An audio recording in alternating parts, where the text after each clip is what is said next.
And what you have said, Israel has committed a lot of crimes in this territory, and over the years, the United Nations has had multiple resolutions in favor of the Palestinian people, seeking to resolve the crisis in the Middle East and stop the genocide in Gaza.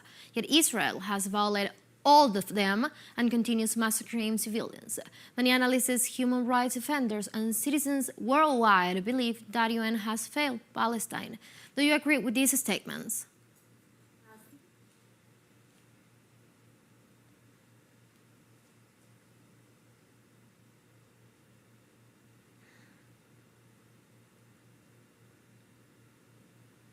Yeah, I do. I do, because after 70 years, if you're not part of the solution, you're part of the problem.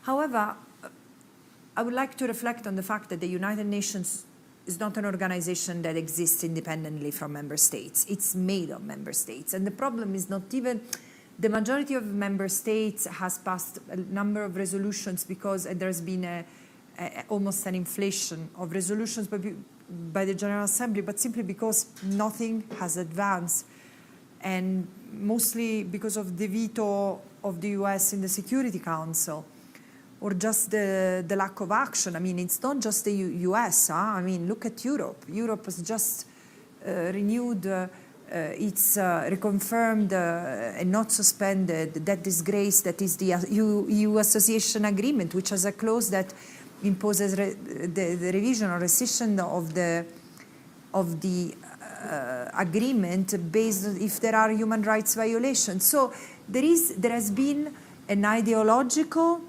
affinity with Israel from a number of states, and then connivance, complicity, or other interests that have led to a sort of a paralysis of the international community when it comes to implementation of resolutions or international law to Palestine, or Israel-Palestine. And if it were in your power, what would you change in the United Nations system or in multilateral relations to prevent these violations?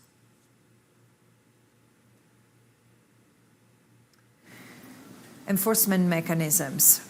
We cannot afford living in a world where might makes rights, where we have norms and member states are the first to violate them with impunity. I would like to see immediate consequences for governments who violate international law, and I would like to see also more capacity to empathize. I would like to see the end of double standards and the end of exceptionalism and the triumph for universalism for real, where the rights of one are the rights of all after all. This is what I would like to see.